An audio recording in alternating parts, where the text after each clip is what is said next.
এই জাদুবিদ্যা সত্য, এবং এখনকার অনেক ভণ্ড যে কবিরাজগুলো বের হয়েছে, এরা জিনকে তাবে করে নিয়ে এই জিনদের মধ্য দিয়ে মানুষের মধ্যে জাদু ছড়িয়ে দিয়েছে, এবং এর ফলশ্রুতিতে বহু পরিবার ধ্বংস হয়ে যাচ্ছে।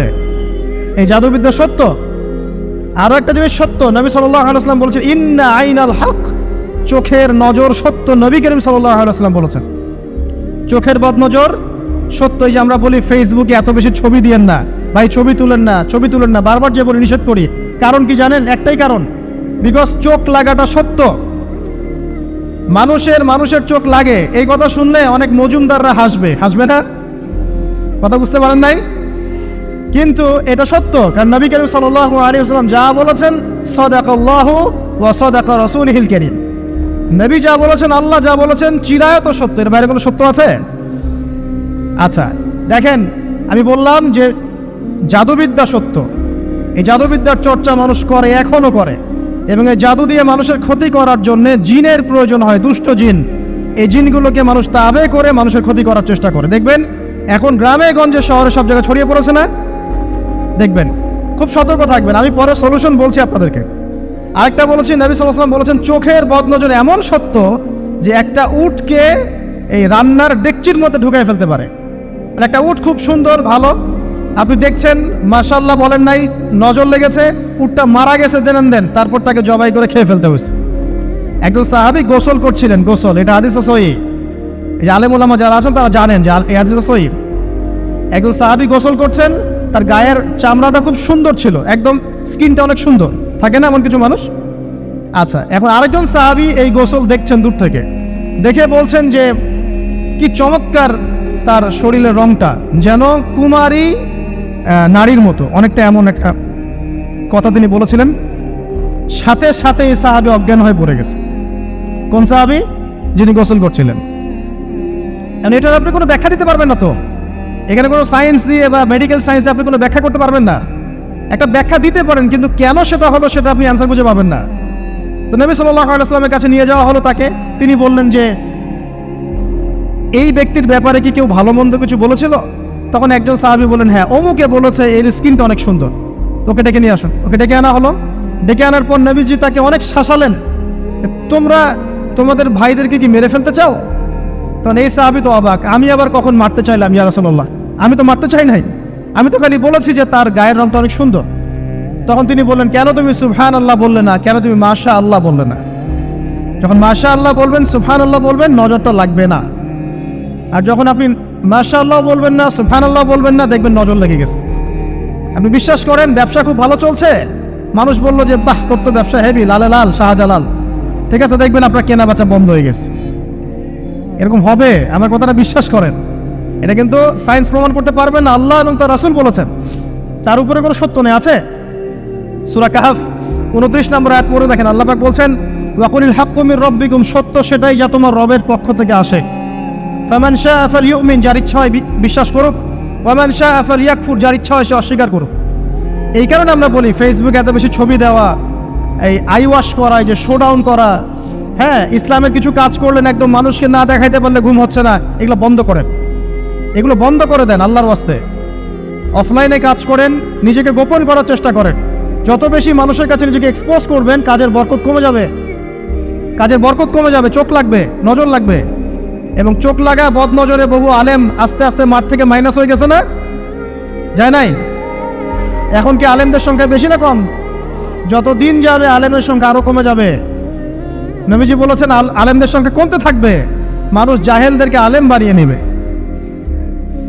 তো প্রিয় ভাইরা, জাদুবিদ্যা সত্য, চোখের বদনজর সত্য, রাতের এই অনিষ্টগুলো সত্য, রাতের বেলা অনেক ক্ষতি আছে। এই জন্য নবীজি বলছেন বাচ্চাদেরকে বাইরে বের করো না, এবং তোমরাও রাত যখন গভীর হবে তখন এদিক ওদিক ঘোরাফেরা করো না। দেখবেন রাত যত গভীর হয় আমাদের শহরগুলো তত জীবিত হয়, তাই না? তাই না? রাত যত গভীর হচ্ছে শহর তত জীবিত হয়। চায়ের দোকানে আড্ডা বেশি, ওই সিনেমা দেখছে, টিভি দেখছে, ক্যারাম খেলছে, লুডো খেলছে, ঘুম নাই। ঘুম কখন? ফজরের আগে আগে। ফজরের নামাজ কিন্তু নাই, ফজরের ঠিক আগে আগে, আবার ওই যে জোহরের নামাজের সময় উঠতেছে। এখন আমাকে বলেন, এরকম জেনারেশনকে দিয়ে কি আসলে ইসলামের কোনো খেদমত হবে? আচ্ছা, নবীজি রাতের বেলা আর্লি ঘুমাতেন, আল্লাহ পাক আমাদের সবাইকে তাড়াতাড়ি ঘুমানোর তৌফিক দান করুন। হ্যাঁ, আপনি ইলম চর্চা করলে রাত জেগে থাকতে পারেন, আপনি যদি জ্ঞান চর্চা করেন রাত জাগতে পারেন, আপনি কোনো গবেষণা করছেন, নামাজ পড়ছেন বা কোরআন হেফজ করছেন, আপনি রাতের আর্লি উঠবেন, এটা আলাদা বিষয়। কিন্তু কমনভাবে আমাদের এই যে ফেসবুক, ইউটিউবিং ইত্যাদিতে আমরা লিপ্ত থাকি, সারা রাতটা কাটাই আড্ডাবাজি করে, এগুলো বন্ধ করতে হবে। এগুলো বন্ধ না করলে ফিজিক্যালি আমরা মানে সুস্বাস্থ্যের অধিকারী হতে পারবো না। সারা দিনটা আমাদের একটা কি বলবো অলসতার ভাবে যাবে এবং দিনের বেলা কাজগুলো ব্যাহত হবে। এতে করে আমাদের উম্মার এই পুরো বড় যে তরুণ প্রজন্ম আছে এদেরকে আপনি সম্পদে পরিণত করতে পারবেন না। তাই এই সিস্টেমটা চেঞ্জ করা দরকার। নবীজি রাতের বেলা এই সূরা বাকারার শেষে 3টা আয়াত তেলাওয়াত করতেন। আমরা করবো ইনশাআল্লাহ। আরেকটা আমল বলে দেই, নবী করিম সাল্লাল্লাহু আলাইহি ওয়াসাল্লাম রাতের বেলা সূরা মুলক তেলাওয়াত করতেন। কোন সূরা এটা? কোন সূরা? তাবারাকাল্লাযী বিয়াদিহিল মুলক। কয়টা আয়াত আছে? 30টা আয়াত আছে। নবীজি বলেছেন সাল্লাল্লাহু আলাইহি ওয়াসাল্লাম যে এই সূরা আপনাকে কবরের আযাব থেকে বাঁচাবে ইনশাআল্লাহ। কবরের আযাব থেকে তো ভাই বাঁচা খুব সহজ নাকি? আমাদের মধ্যে এমন কেউ নাই, শোনেন, আমাদের মধ্যে এমন কেউ নাই আলেম জালেম মুফতি মুহাদ্দিস রাজনৈতিক নেতা পলিটিশিয়ান বিরোধী দল জাতি তারপরে যে সরকার দল যে আছে না কেন, কবরের শাস্তি ফেস করবেন এমন একটা মানুষ নাই, কেউ নাই পৃথিবীতে। এই যে আপনি দেখছেন ওই যে কি ইসরায়েলের প্রধানমন্ত্রী, ওই রাশিয়ার প্রধানমন্ত্রী, ওই চায়নার সভ্যতা, পশ্চিমা সভ্যতা, এমন কেউ নাই পৃথিবীতে এখন যাকে কবরের শাস্তি ভোগ করতে হবে না। আছে? সবচেয়ে লঘু শাস্তি মানে লঘু চাপ, এটা বলতে গেলে আসলে আমি ভাষা হারায় ফেলি। তারপরে বলছি আল্লাহ পাক আমাদের সবাইকে হেফাজত করুন, আমিন। একজন সাহাবীর নাম সাদ বিন মুয়াজ। কি নাম? নবী করিম সাল্লাল্লাহু আলাইহি ওয়াসাল্লামের সাথে একদম ডান হাত হয়ে যুদ্ধ করেছেন দীর্ঘদিন। বদর তিনি বীর সেনা, উহুদের বীর সেনা, ঠিক আছে। খন্দকের যুদ্ধেও বীর বিক্রমে যুদ্ধ করেছেন। তিনি আনসার সাহাবী, একদম মদিনার নেতা সাহাবী। সব সাহাবী কিন্তু একরকম নন, কেউ ছিলেন নেতৃস্থানীয় সাহাবী, তিনি ছিলেন একজন নেতৃস্থানীয় সাহাবী, ঠিক আছে। সাদ বিন মুয়াজ নবী করিম সাল্লাল্লাহু আলাইহি ওয়াসাল্লাম এত ভালোবাসতেন তাকে, এত ভালোবাসতেন যে তাকে নিজের মনে করতেন যে সাদ বিন মুয়াজ আনসাররা আমার নিজের। চারটাখানি কথা। এই সাহাবীর খন্দকের যুদ্ধে এই যে হাতের এই দিকে সম্ভবত হাতের এই রগের মধ্যে একটা তীর এসে লাগে এখানে, এবং তীরটা তিনি বের করতে গিয়ে রক্তটা ছিঁড়ে যায়। এরপর ফিনকি দিয়ে রক্ত বের হওয়া শুরু হয়। চিকিৎসা করে করে রক্ত বন্ধ করা যায় নাই, এবং এই রক্তের প্রবাহিত রক্তেই আল্লাহর ইচ্ছায় তিনি শাহাদাত বরণ করেন, তিনি ইন্তেকাল করেন।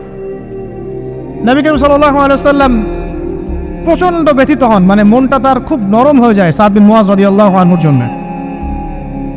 তো এই সাহাবীর যখন জানাজার নামাজ পড়ানো হচ্ছে, নবীজি বলছেন 70,000 ফেরেশতা তার নামাজে অংশ নিয়েছে।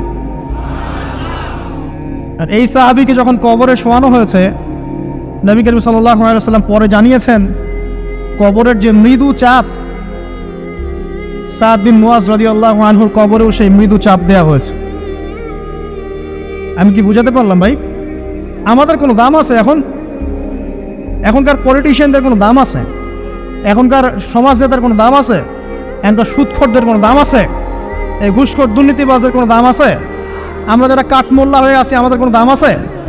সাদ বিন মুয়াজ রাদিয়াল্লাহু আনহু যদি কবরের শাস্তি তাকে না ছাড়ে, প্রশ্ন উত্তর পর্ব তাকে না ছাড়ে, আমরা পার পাবো? নবী করিম সাল্লাল্লাহু আলাইহি ওয়াসাল্লাম বলছেন সূরা মুলক তেলাওয়াত করো রাতের বেলা, ইনশাআল্লাহ সূরা মুলকের তেলাওয়াত কবরের আযাব থেকে তোমাকে বাঁচান। আর আমাদের তো ভাই কবরে সবাই সাথে যাবে না, গার্লফ্রেন্ড যাবে না, বাপ মা ভাই বোন সবাই যাবে না। একজন ব্যক্তি সুদ খাচ্ছে, জিজ্ঞাসা করে দেখেন কেন খায়, বলবে তার সন্তানের জন্য খায়, তার বউয়ের জন্য খায়, তার বাবাকে দেখতে হবে তাই খায়, তাই না?